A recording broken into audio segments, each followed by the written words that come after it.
Tidak dapat aku mengukurnya, atau dapat aku menghitungnya. Kebesaran kasih-Mu ya Tuhan yang Kau berikan.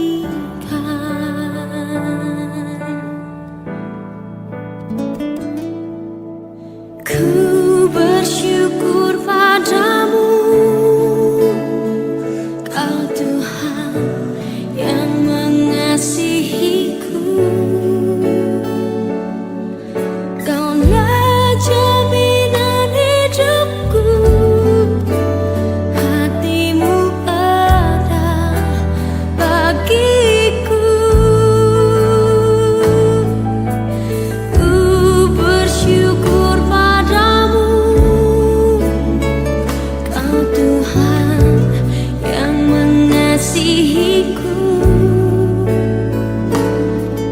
Kau jadikan hidup ini lebih indah dan lebih berharga.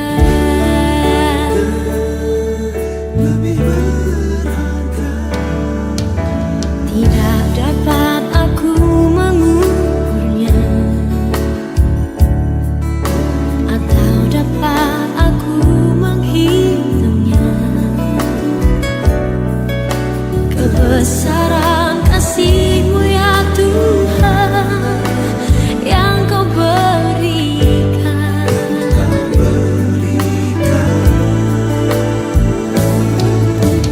Ku bersyukur padamu, Kau Tuhan yang mengasihiku.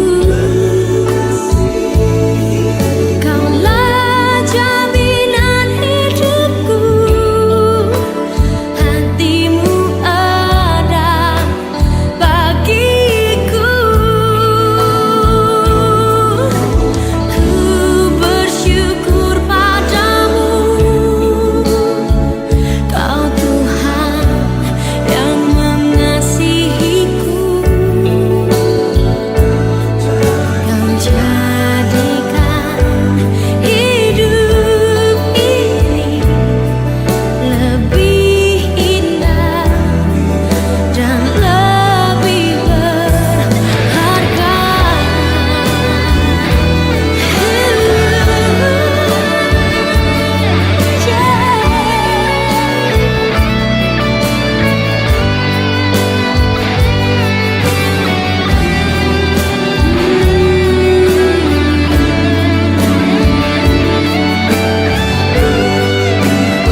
Shalom Bapak Ibu Saudara sekalian.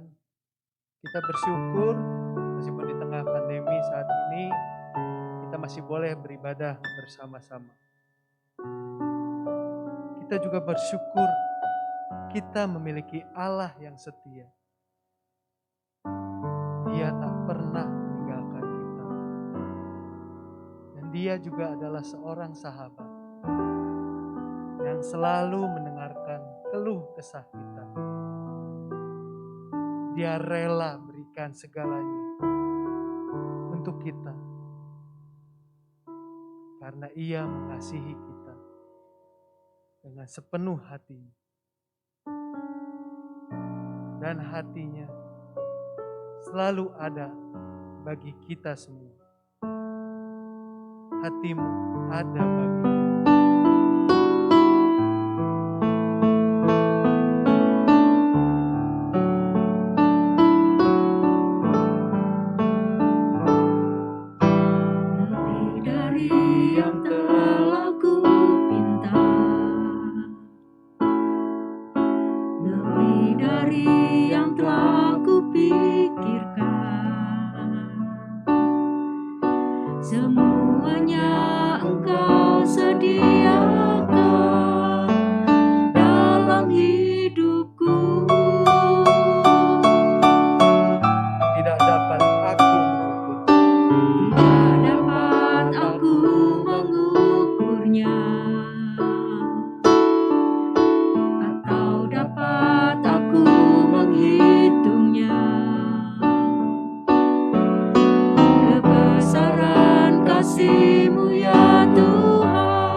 Bapa kami dalam surga, kami bersyukur untuk kesempatan yang Kau berikan jika kami masih boleh hadir, meskipun secara online.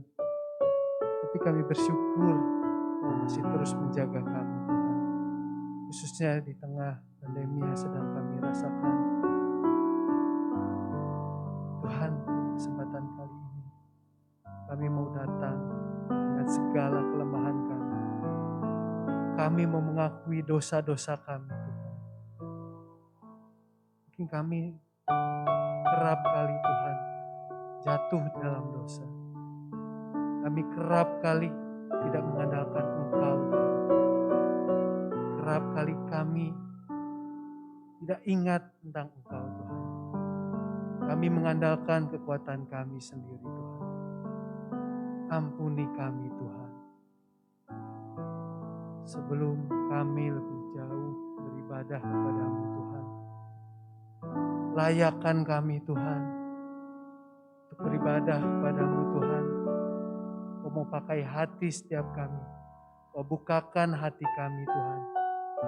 Biarlah sungguh Roh-Mu bekerja dan kami boleh mendengar firman-Mu. Dan bukan hanya mendengar, kami bisa mengerti dan melakukan firman. Terima kasih Tuhan Yesus. Terima kasih. Dalam nama Yesus kami sudah berdoa. Amin.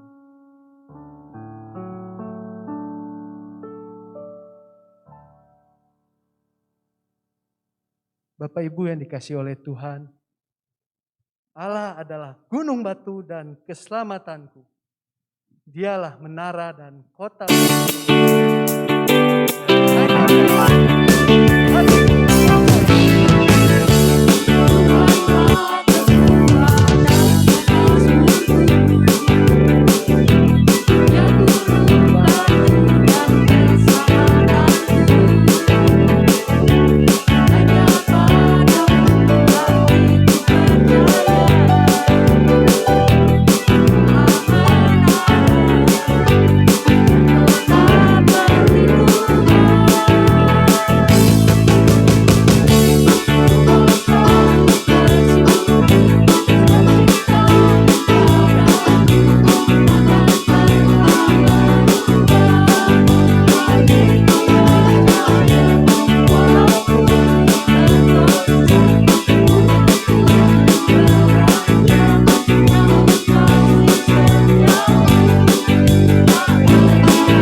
biarlah kasih setia Tuhan tak akan pergi dari kita semua.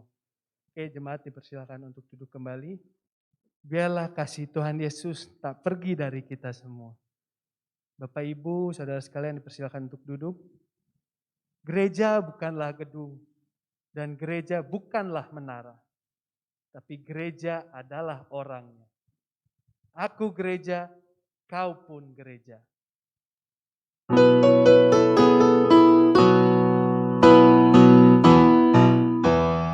Aku gereja, kau pun gereja, kita sama-sama gereja, dan pengikut Yesus di seluruh dunia, kita sama-sama gereja.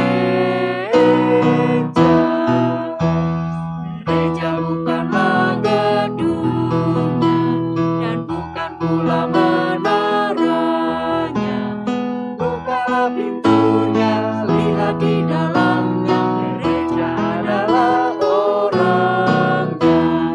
Aku gereja, kau pun gereja, kita sama-sama gereja, dan pengikut Yesus di seluruh dunia, kita sama-sama gereja.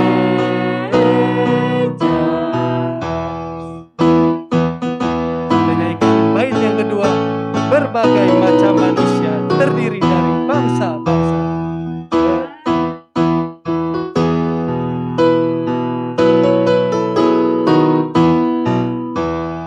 Berbagai macam manusia terdiri dari bangsa-bangsa, lain bahasanya dan warna kulitnya, tempatnya pun berbeda juga. Aku Gereja, kau pun gereja, kita sama-sama gereja, dan pengikut Yesus di seluruh dunia, kita sama-sama gereja.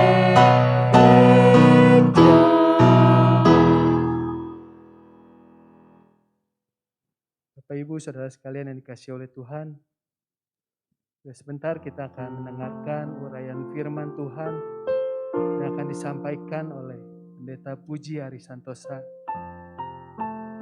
Mari kita persiapkan hati kita. Kita rindu untuk berdiam dalam rumah Tuhan dan menikmati bait Tuhan. Lebih baik 1 hari di pelataran daripada 1000 hari di tempat lain.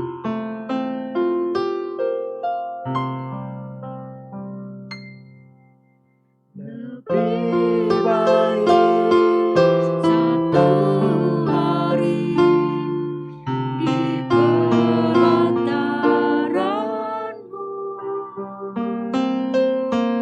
daripada 1000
di pelataranmu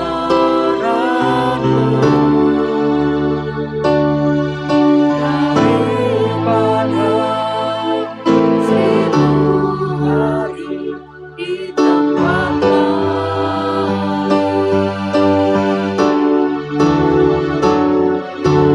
Memujimu, menyembahmu, Kau Allah yang hidup,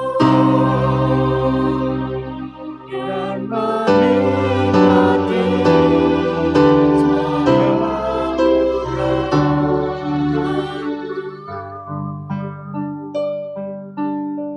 Waktu dan tempat saya persilakan kepada hamba.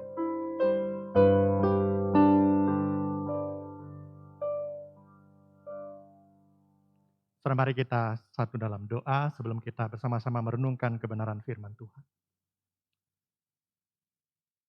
Betapa indahnya berada dalam hadirat Tuhan. Jauh melebihi segala apapun yang ditawarkan oleh dunia ini. Engkau adalah segalanya bagi hidup kami. Dan kami bersyukur kami bisa menikmati saat-saat seperti pada pagi hari ini. Kami kembali boleh bersama-sama duduk diam di bawah kaki Tuhan untuk merenungkan akan kebenaran firman Tuhan. Terima kasih ya Tuhan, dan biarlah hati kami terbuka untuk Roh Tuhan menolong kami, supaya kami sungguh-sungguh menjadi tanah yang subur untuk benih firman-Mu ditaburkan. Dan benih ini hidup dalam diri kami, dan kami semua anak-anak-Mu boleh berjalan sesuai dengan apa yang Engkau firmankan. Terima kasih Bapa, kami serahkan seluruh penguraian firman-Mu, baik hamba-Mu yang menyampaikan dan setiap kami yang mendengar, sama-sama dikuasai oleh kuasa Roh Kudus-Mu. Di dalam nama Tuhan kami Yesus Kristus kami berdoa dan mengucap syukur. Amin. Shalom jemaat yang terkasih dalam Tuhan, kita bersyukur di minggu yang ketiga ya di bulan Juli ini, dan masih dalam bulan keluarga, ya bulan penghayatan hidup berkeluarga. Dan tema kita hari ini adalah tentang gereja dan rumah, ya rumah dan gereja. Mari kita buka satu bagian firman Tuhan sebelum kita akan merenungkan hal ini lebih lanjut di dalam satu bagian firman Tuhan, yaitu surat Filemon. Mari kita buka Alkitab kita di tempat kita masing-masing. Ya, Filemon pasal yang pertama, kita akan baca ayat yang pertama sampai ayatnya yang ketujuh. Saya akan bacakan ayat yang pertama, Bapak Ibu Saudara di rumah. Membaca ayat yang kedua, demikian bergantian sampai ayatnya yang ketujuh. Demikian firman Tuhan. Dari Paulus, seorang hukuman karena Kristus Yesus, dan dari Timotius, saudara kita, kepada Filemon yang kekasih, teman sekerja kami. Dan kepada Apfia, saudara perempuan kita, dan kepada Arkipus, teman seperjuangan kita, dan kepada jemaat di rumahmu. Kasih karunia dan damai sejahtera dari Allah Bapa kita dan dari Tuhan Yesus Kristus menyertai kamu. Aku mengucap syukur kepada Allahku setiap kali aku mengingat engkau dalam doaku. Karena aku mendengar tentang kasih-Mu kepada semua orang kudus dan tentang iman-Mu kepada Tuhan Yesus. Dan aku berdoa agar persekutuanmu di dalam iman turut mengerjakan pengetahuan akan yang baik di antara kita untuk Kristus. Ayat 7, dari kasih-Mu sudah kuperoleh kegembiraan besar dan kekuatan, sebab hati orang-orang kudus telah kau hiburkan, saudaraku. Saatnya kita melihat satu ayat terakhir dari surat ini, yaitu ayat 25. Demikian firman Tuhan. Kasih karunia Tuhan Yesus Kristus menyertai roh kamu. Surat ini diawali dengan kalimat kasih karunia, damai sejahtera dari Allah Bapa, Tuhan Yesus, dan kekuatan dari Roh Kudus. Dan di bagian akhir juga dikatakan kasih karunia Tuhan Yesus Kristus menyertai roh kamu. Bapak Ibu yang terkasih dalam Tuhan, jemaat yang saya kasih dalam Tuhan Yesus Kristus, biasanya kalau kita memiliki satu barang ya, barang pecah belah ya, seperti keramik atau tembikar yang sudah pecah, biasanya apa yang kita lakukan? Ya, kalau barang itu sudah pecah, tentu kita akan buang karena kita melihat itu sudah tidak berguna lagi, sudah tidak bisa dipakai lagi. Misalnya kalau ibu-ibu begitu ya, ketika dia membersihkan rumah, lagi beberes, lagi nyapu, ternyata dia menyenggol ya keramik yang ada di rumah. Atau mungkin menyenggol cangkir yang ada di rumah, dan kemudian jatuh serta pecah, maka yang biasanya kita lakukan apa? Kita buang barang itu karena kita merasa ya buat apa lagi? Menaruh atau menyimpan barang yang sudah tidak bisa berfungsi lagi. Saudara yang kasih dalam Tuhan, tahukah saudara bahwa di Jepang ada sebuah karya seni, ya sebuah karya seni yang sangat unik yang dinamakan kintsugi. Ya, saudara, apa itu kintsugi? Saudara, kintsugi adalah sebuah karya seni di mana barang-barang pecah belah seperti tembikar yang sudah retak, yang sudah mungkin tidak berbentuk itu bisa direkatkan kembali dan menjadi satu barang dan sebuah karya seni yang begitu luar biasa. Saudara, ini ya, karya seni ini dimulai sudah sangat lama sekali, ya sekitar abad ke-15 ya, ketika waktu itu ya menurut cerita yang saya baca itu dikatakan seorang shogun itu punya sebuah cangkir yang sangat dia sayangi. Namun suatu ketika cangkir itu jatuh dan pecah, tapi si shogun ini pingin supaya cangkir itu diperbaiki dan bisa dipakai lagi. Ya, saking sayangnya dia dengan cangkir itu. Dan kemudian apa saudara? Dia cari orang untuk bisa memperbaiki, orang-orang coba untuk mengelem ya barang berharga milik si shogun ini, tapi ternyata hasilnya tidak bagus. Sampai kemudian ditemukan ada orang yang bisa merekatkan keramiknya itu ya, barangnya itu, dan kemudian dibuatlah satu satu cangkir itu dirapikan kembali, dibentuk kembali dan kembali utuh dengan apa? Dengan cara merekatkan emas ya di setiap bagian yang retak itu. Setelah sekali lagi kintsugi ini ya, kintsugi artinya kin itu emas ya, sugi itu adalah penggabungan.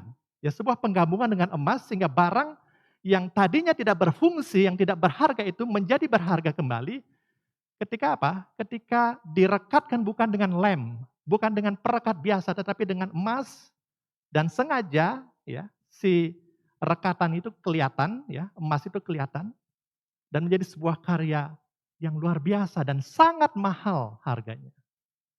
Kita bisa membayangkan, bisa menangkap filosofi dari kintsugi ini. Dari sesuatu yang sudah tidak berguna, dari sesuatu yang sudah harusnya dibuang, yang sia-sia, yang tidak berharga, tapi ketika dibentuk, ketika diupayakan, dan dicari cara untuk supaya ini bisa berfungsi lagi, barang ini kemudian menjadi sesuatu yang sangat berharga.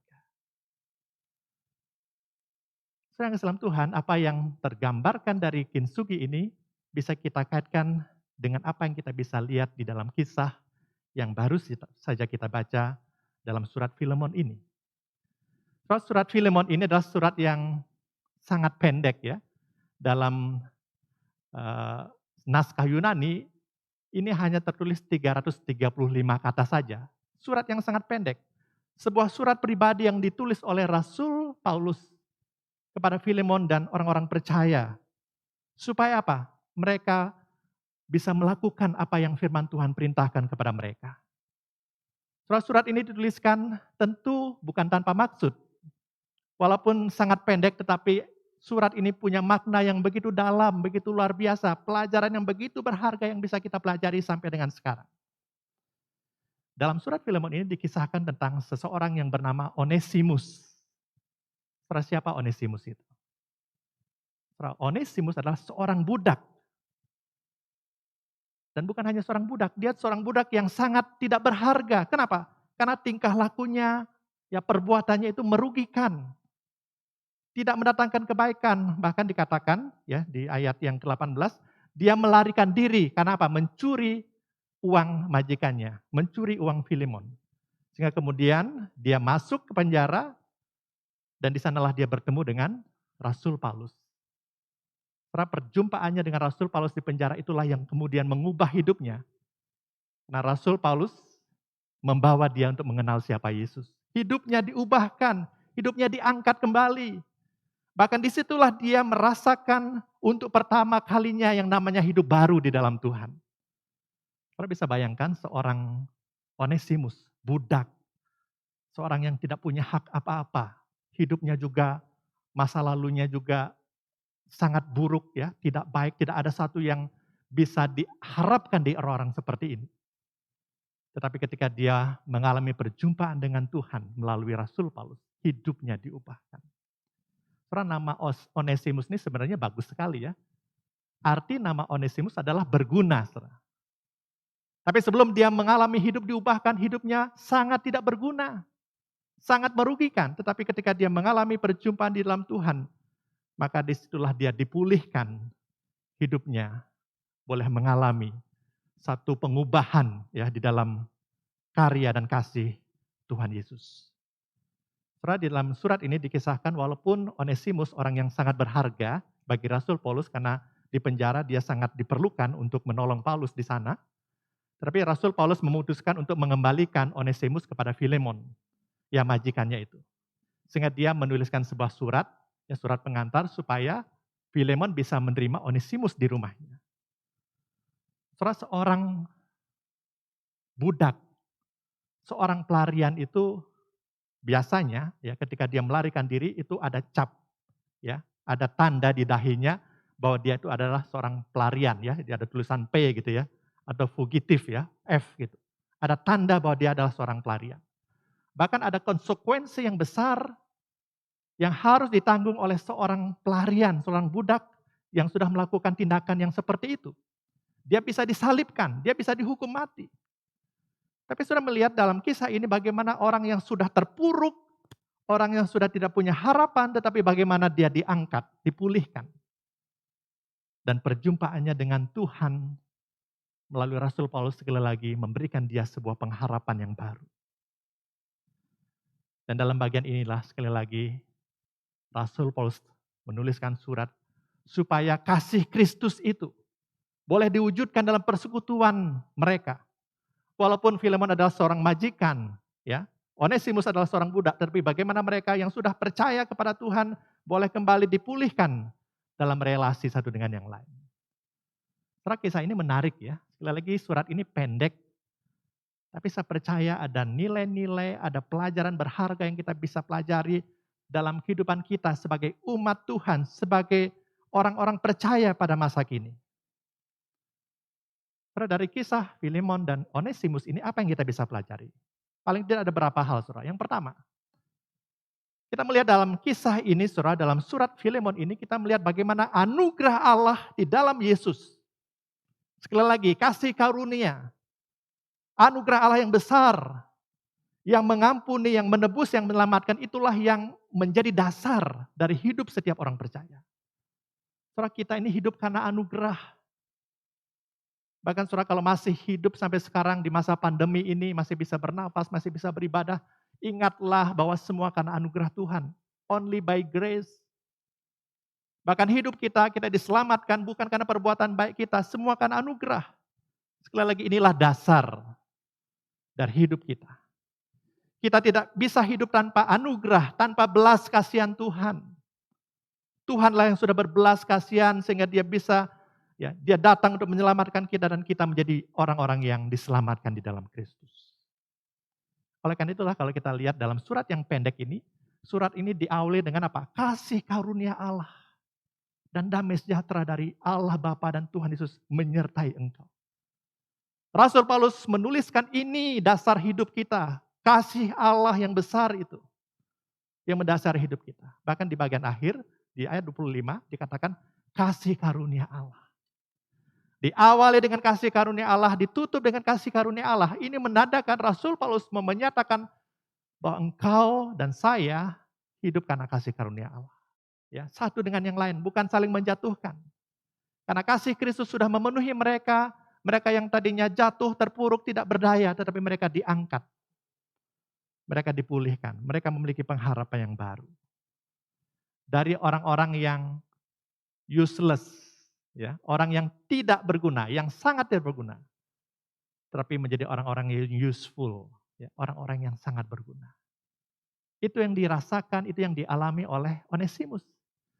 Dari orang-orang yang hopeless, orang yang tidak punya pengharapan, menjadi orang yang hopeful, orang yang penuh dengan pengharapan. Sekali lagi, kenapa mereka bisa mengalami hal seperti ini? Karena mereka sudah mengalami kasih Tuhan. Mereka mengalami anugerah Tuhan yang besar itu. Anugerah yang mengangkat mereka. Sehingga mereka bertumbuh dalam iman, pengharapan, dan kasih. Bahkan mereka bisa saling menerima satu dengan yang lain. Nah, inilah yang ingin Rasul Paulus, ya, yang Rasul Paulus ingin diwujudkan dalam kehidupan umat percaya, khususnya oleh Filemon dan orang-orang percaya yang ada di sana. Saudara kasih dalam Tuhan, di samping penerimaan, ya, ketika mereka sudah mengalami kasih Tuhan, mereka terus bertumbuh, maka yang terjadi apa? Di tengah-tengah persekutuan mereka ada relasi yang dipulihkan satu dengan yang lain. Saudara, Onesimus memiliki latar belakang yang buruk, tapi kita bersyukur dalam kisah ini dinyatakan bagaimana hidupnya dipulihkan, hidupnya diubahkan, bahkan dia menjadi orang yang sangat berguna di sini. Saudara, ada satu hal yang saya rindu kita ajak melihat bersama-sama. Bagaimana kisah antara Onesimus dan juga Filemon ini sungguh-sungguh menjadi sesuatu yang sangat dekat dengan kita. Kenapa? Karena ini terjadi di tengah-tengah lingkungan rumah, di mana Filemon tinggal di sana. Filemon adalah orang yang sangat baik karena dia membuka rumahnya untuk orang-orang bisa datang ke sana. Dalam ayat yang kedua dikatakan di sana, ya, Filemon itu hadir, ya, tinggal di sana bersama dengan teman-teman sekerjanya, bersama dengan Ampia, saudara perempuannya, bersama dengan Arkipus, teman seperjuangannya, dan bahkan dikatakan ada jemaat-jemaat Tuhan yang tinggal di rumahnya. Jadi saya membayangkan saudara bahwa rumahnya Filemon ini seperti sebuah gereja, begitu ya. Ada orang-orang percaya yang kumpul di sana. Rumahnya terbuka, bahkan rumahnya itu menjadi wujud di mana kasih Tuhan itu dinyatakan, diwujudkan. Karena dia membuka diri untuk hal-hal yang baik, ya. Prinsip-prinsip Kristiani itu bisa diwujudkan di tengah-tengah keluarga.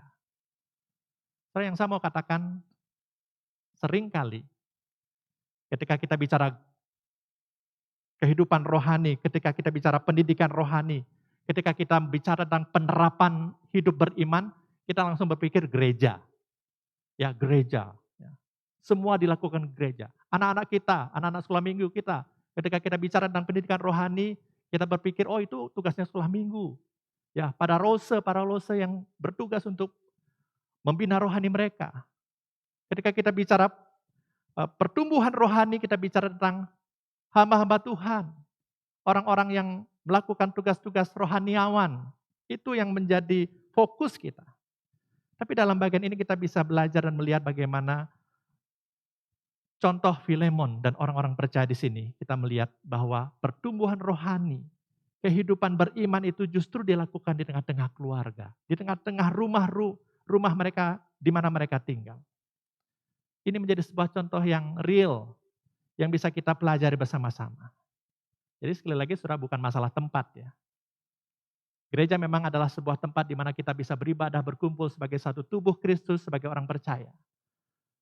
Tapi kita tidak boleh lupa bahwa rumah tempat tinggal orang-orang percaya juga harus menjadi tempat di mana prinsip-prinsip rohani, hal-hal kebenaran itu boleh juga diwujudkan di tengah-tengah kehidupan kita sebagai orang-orang percaya. Jadi saudara, hadirkanlah suasana rohani itu dimanapun kita berada. Bukan hanya gereja, tapi rumah orang-orang percaya juga menjadi wujud di mana kasih Allah dinyatakan, kebenaran itu dihadirkan. Dan hal-hal yang baik itu boleh ditumbuhkan di dalamnya. Ini yang kita mau renungkan bersama-sama dari contoh kehidupan Filemon. Dari kisah hidupnya Onesimus. Bagaimana hidupnya diangkat, dibangkitkan justru ketika dia hadir di tengah-tengah kehidupan seseorang yang bernama Filemon ini. Seringkali dalam kehidupan nyata, ketika ada orang yang sudah berbuat salah, mungkin anak kita pernah berbuat salah, dia pernah melakukan suatu kesalahan yang besar, pelanggaran yang besar. Maka seringkali orang-orang di rumah itu sudah punya cap, ya, stigma. Oh, anak ini udah nggak berguna. Anak ini nggak bisa diharapkan. Udah masa depannya kelam, buruk. Mungkin seringkali kita punya pandangan seperti itu. Sehingga kita tidak melihat ada sisi positif dari orang itu. Kita sudah menstigma dan mencap orang itu atau anak itu menjadi anak yang tidak punya harapan. Seringkali seperti itu. Mungkin kita juga pernah melihat ada contoh suami atau istri membuat satu kesalahan tertentu. Kesalahan yang besar dalam kehidupannya dan itu membuat hubungan menjadi rusak satu dengan yang lain. Dan itu menimbulkan trauma dari pasangannya. Tetapi dalam bagian ini kita bisa belajar satu hal bagaimana ketika kita memberikan diri untuk membuka diri supaya orang yang bersalah itu diberikan kesempatan untuk mengalami pemulihan. Dan kalau kita lakukan dengan sungguh-sungguh, kita doakan sungguh-sungguh, maka Tuhan bisa bekerja untuk memulihkan orang itu. Dan itu yang Tuhan mau, supaya kasih itu ada di tengah-tengah kehidupan kita. Supaya pengampunan itu nyata, diwujudkan dalam kehidupan kita, khususnya di tengah-tengah keluarga. Sehingga orang-orang yang tadinya jatuh terpuruk, orang yang sangat tidak berguna, bisa diangkat menjadi orang yang berguna. Sehingga ada sesuatu yang bisa dimunculkan, hal-hal yang baik yang dimunculkan dalam diri orang itu. Ini yang Tuhan mau, ini yang Tuhan ajarkan kepada kita. Sekali lagi saudara yang kasih dalam Tuhan, dasar pemulihan relasi adalah penerimaan. Ketika orang diangkat, diterima, kembali diberikan kesempatan, maka disitulah kasih Tuhan dinyatakan. Dan ketika itu diberikan, maka orang itu akan punya kesempatan untuk boleh pulih. Dan kita percaya dalam anugerah Tuhan orang itu menjadi orang yang bangkit dan menjadi orang yang berguna dalam kehidupannya. Karena itulah wujud kasih Tuhan yang nyata, yang rindu ada dalam kehidupan kita. Dan kita rindu prinsip-prinsip inilah yang boleh diwujudkan dalam kehidupan kita sebagai orang percaya. Bukan hanya bicara bahwa ini ada di tengah-tengah kehidupan yang namanya gereja, tetapi biarlah kita hidupi ini dalam kehidupan kita di tengah-tengah keluarga kita. Kepada anak-anak kita, kepada pasangan kita, kepada saudara-saudara kita. Kasih yang mengangkat, kasih yang memulihkan, kasih yang mau menerima satu dengan yang lain. Sehingga orang itu boleh mengalami sebuah pengharapan ketika kita membuka diri kita untuk memberikan kesempatan orang itu boleh dipulihkan di dalam Tuhan. Setelah ada catatan yang indah menurut sejarah yang saya baca tentang Onesimus ini. Ada seorang yang sangat terkenal di di permulaan abad kedua itu yang bernama Ignatius. Dia menulis surat, ya, dan surat itu ditulis kepada seseorang yang bernama Onesimus. Dan Onesimus itu adalah seorang uskup di Efesus. Dan dikatakan juga bahwa nama Onesimus itu adalah berguna. Karena dari apa yang dituliskan dalam sejarah ini menggambarkan bahwa Onesimus ini yang tadinya seorang budak, ya, bukan hanya dia tidak lagi menjadi budak, bukan hanya dia tidak lagi menjadi orang yang terpuruk hidupnya, bukan hanya menjadi orang yang biasa hidupnya, tapi justru dari kisah ini, ya, dari catatan ini dikatakan bahwa dia akhirnya menjadi seorang uskup di Efesus. Saudara bayangkan apa yang terjadi dengan orang yang dipulihkan hidupnya. Ketika kasih dinyatakan di tengah-tengah kehidupan, ketika Rasul Paulus, ya, di dalam anugerah Tuhan memberitakan kabar baik dan Onesimus bisa mengalami hidup baru dalam Tuhan. Dan ketika Filemon membuka diri untuk bisa mengangkat dia, memberikan dia kesempatan, maka orang yang sangat tidak berguna ini, Onesimus ini, pada akhirnya menjadi orang yang berguna, bahkan menjadi seorang pemimpin gereja. Setelah inilah sebuah contoh yang luar biasa yang kita bisa pelajari. Dan saya rindu hal-hal sederhana ini, tapi hal yang sangat penting ini bisa kita terapkan dalam kehidupan kita, di tengah-tengah keluarga kita, di tengah kehidupan kita bergereja. Karena jangan tunggu, ya, kalau kita tanya sekarang kapan gereja buka, kita belum tahu. Tapi biarlah kita mau bersama-sama menerapkan prinsip ini, prinsip-prinsip Kristiani, dan menghadirkan suasana surgawi itu di tempat kita masing-masing, di rumah tangga kita, di keluarga kita, di setiap rumah tangga. Sehingga kasih Kristus itu nyata di dalam kehidupan kita. Dan nama Tuhan dipermuliakan. Mari kita respon firman Tuhan ini bersama-sama. Dan kita menyanyikan lagu Bersama Keluargaku. Bila kita boleh mewujudkan persaudaraan kita, kasih kita satu dengan yang lain, sebagai sebuah keluarga. Apapun latar belakang kita, apapun yang menjadi masa lalu kita. Tetapi ketika kita sudah mengalami kasih Tuhan yang mengubahkan hidup kita, maka kita orang yang tadinya tidak punya pengharapan akan menjadi orang yang penuh pengharapan. Orang yang sangat tidak berguna, bagaikan barang yang retak, yang nampak hancur. Tapi ketika ada amazing grace, ada kasih Tuhan yang luar biasa, yang juga kita hidupi sebagai orang-orang percaya, itulah yang memulihkan hidup kita. Sehingga kita menjadi orang-orang yang semakin hari semakin bertumbuh, semakin berguna, semakin dipakai bagi kemuliaan nama Tuhan. Mari kita nyanyikan lagu ini sebagai respon kita. Bersama keluargaku, kita mau melayani Tuhan.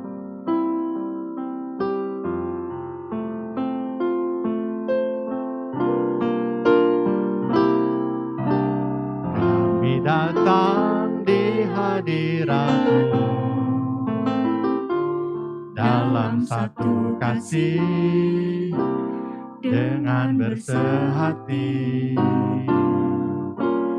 berjanji setia sampai akhir, mengasihi-Mu Yesus.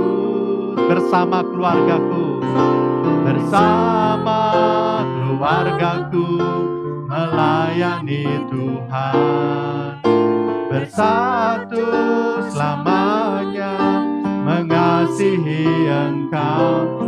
Tiada yang dapat melebihi kasih-Mu ya Tuhan.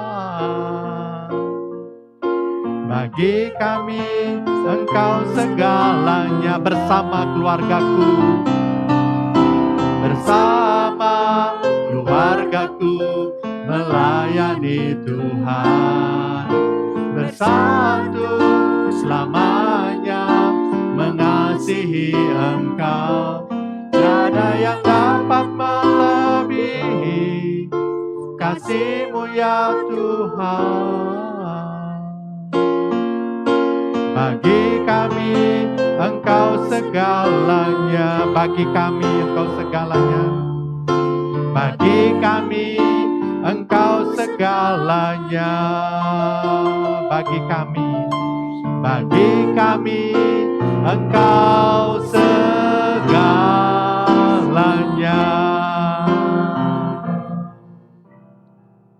Mari kita satu dalam doa. Bapa dalam surga, kami bersyukur untuk kebenaran firman Tuhan yang boleh kami renungkan hari ini. Sebuah contoh kehidupan yang nyata,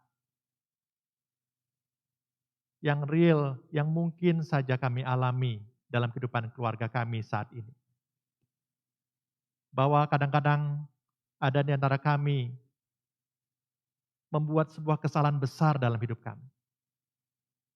Kami membuat satu kesalahan yang membuat hidup kami menjadi hancur, berkeping-keping. Hidup kami menjadi sia-sia. Kami menjadi orang yang sangat tidak berguna dalam hidup ini karena kesalahan yang sudah kami perbuat. Namun syukur kepada Allah yang di dalam anugerah-Nya yang besar datang untuk menyelamatkan kami. Kasih Kristuslah yang sudah mengangkat kami, mengampuni kami, memulihkan kami. Bahkan memberikan kepada kami hidup baru dan pengharapan di dalam Tuhan. Terima kasih Tuhan untuk anugerah Tuhan yang ajaib ini, yang sudah kami alami dalam hidup kami. Terima kasih Tuhan. Dan kami juga rindu kami boleh belajar dari firman Tuhan hari ini. Seperti contoh seorang Filemon yang mau menerima kembali seorang Onesimus. Sehingga hidupnya yang tadinya sangat tidak berguna boleh dipulihkan. Menjadi orang yang sangat berguna. Karena kasih Tuhan hidup di dalam diri Filemon yang juga sudah lebih dahulu menerima anugerah keselamatan yang dari Tuhan. Sehingga dia bisa mewujudkan kasih itu melalui penerimaannya kepada Onesimus. Terima kasih ya Tuhan, dan biarlah Engkau yang tolong kami. Mungkin ada di antara keluarga kami yang jatuh terpuruk. Bantu kami Tuhan untuk mengangkat, untuk boleh memulihkan kembali, mengampuni. Supaya dengan demikian Tuhan, kasih Kristus yang sudah Engkau berikan kepada setiap kami, boleh kami salurkan, boleh kami wujudkan kepada orang-orang di sekitar kami. Tolong kami Tuhan untuk tidak jatuh dalam menghakimi orang lain. Tapi ajar kami untuk boleh mengangkat satu dengan yang lain. Terima kasih ya Tuhan, kami rindu ada pemulihan relasi di tengah-tengah keluarga kami. Antara suami, istri, orang tua dengan anak, saudara bersaudara. Kami rindu Tuhan ada penerimaan satu dengan yang lain. Sebagaimana Engkau yang sudah menerima kami lebih dahulu, bahkan mengangkat kami menjadi anak-anak-Mu. Berkati seluruh keluarga jemaat-Mu di GKM Gloria, apapun kondisi keadaan kami, biarlah kasih kemurahan Tuhan melingkupi kami dan memulihkan kehidupan keluarga kami. Saat ini juga kami berdoa bersama-sama untuk jemaat-jemaat Tuhan yang bergumul karena terpapar sakit akibat pandemi ini, akibat COVID-19 ini Tuhan. Mungkin mereka yang masih dirawat di rumah sakit atau yang sedang dirawat di rumah masing-masing. Tuhan, kami mohon belas kasihan Tuhan. Supaya mereka tetap menerima, mengalami kekuatan dari Tuhan, pemulihan dari Tuhan. Sehingga mereka tetap kuat di dalam iman dan melihat apa yang mereka alami dari sudut pandang Allah yang selalu punya rencana yang terbaik dalam kehidupan kami. Tolong Tuhan supaya keluarga juga boleh mendukung dan bahkan kami sebagai jemaat Tuhan boleh saling menopang satu dengan yang lain. Terima kasih ya Tuhan, jemaat-jemaat Tuhan yang juga terdampak karena pandemi sehingga kehidupan ekonomi mereka terpengaruh, mereka yang kehilangan pekerjaan, mereka yang juga penghasilannya menjadi terbatas, Tuhan yang tolong. Mereka boleh tetap bertahan dan bahkan tetap bisa melanjutkan kehidupan karena ada anugerah Tuhan yang terus boleh menyertai akan setiap langkah kehidupan mereka. Bapak, kami juga berdoa terus untuk pemerintah negara kami. Dan saat ini ketika PPKM masih dilangsungkan Tuhan yang tolong supaya semua yang diatur boleh berjalan dengan baik. Dan masyarakat boleh mendukung upaya pemerintah ini sehingga penularan COVID ini boleh dicegah. Dan upaya pemulihan boleh terjadi, baik secara kesehatan maupun secara ekonomi. Terima kasih ya Tuhan, inilah doa seru kami yang kami alaskan bersama-sama dalam satu nama yang indah. Tuhan kami Yesus Kristus yang sudah mengajar kami berdoa Bapa kami. Bapa kami yang di surga, dikuduskanlah namamu, datanglah kerajaanmu, jadilah kehendak-Mu di bumi seperti di surga. Berikanlah kami pada hari ini makanan kami yang secukupnya, dan ampunilah kami akan kesalahan kami, seperti kami juga mengampuni orang yang bersalah kepada kami. Dan janganlah membawa kami ke dalam pencobaan, tetapi lepaskanlah kami daripada yang jahat. Karena Engkau lah yang punya kerajaan, dan kuasa, dan kemuliaan, sampai selama-lamanya. Amin. Jemaat yang terkasih dalam Tuhan, sekarang diberikan kesempatan bagi kita untuk memberikan persembahan syukur kita. Mari kita berikan persembahan kita dengan penuh sukacita, bisa melalui QR Code yang ada di tayangan, atau melalui amplop persembahan yang sudah disiapkan untuk nantinya dibawa ke gereja dan dimasukkan dalam kotak persembahan yang sudah disiapkan. Mari kita berikan persembahan kita dengan penuh ucapan syukur.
Mari jemaat sekalian saya undang untuk bangkit berdiri bersama dengan gereja Tuhan di segala abad dan tempat. Kembali kita mengikrarkan pengakuan iman rasuli kita demikian. Aku percaya kepada Allah, Bapa yang Maha Kuasa, Halik langit dan bumi, dan kepada Yesus Kristus, anaknya yang tunggal Tuhan kita, yang dikandung dari Roh Kudus, lahir dari anak darah Maria, yang menderita sengsara di bawah pemerintahan Pontius Pilatus, disalibkan, mati dan dikuburkan, turun ke dalam kerajaan maut. Pada hari yang ketiga, bangkit pula dari antara orang mati, naik ke surga, duduk di sebelah kanan Allah, Bapa yang Maha Kuasa. Dan dari sana ia akan datang untuk menghakimi orang yang hidup dan yang mati. Aku percaya kepada Roh Kudus, gereja yang kudus dan am, persekutuan orang kudus, pengampunan dosa, kebangkitan tubuh, dan hidup yang kekal. Amin. Engkaulah Allah, Engkaulah Tuhan. Berdaulat atas keluargaku, ku berserah.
Kiranya kasih yang mengangkat itu, kasih yang memulihkan itu, sungguh ada nyata dalam kehidupan kita, dalam rumah tangga kita, dalam keluarga kita. Sehingga nama Tuhan dimuliakan melalui kehidupan kita. Jemaat yang terkasih dalam Tuhan, arahkanlah hatimu kepada Tuhan. Jadilah saksi-saksi Kristus dimanapun engkau berada, dan terimalah berkat Tuhan. Kasih karunia dan damai sejahtera dari Allah Bapa kita, dan dari Tuhan Yesus Kristus, serta persekutuan dengan Roh Kudus, menyertai saudara-saudara sekalian, sejak saat ini sampai selama-lamanya. Amin.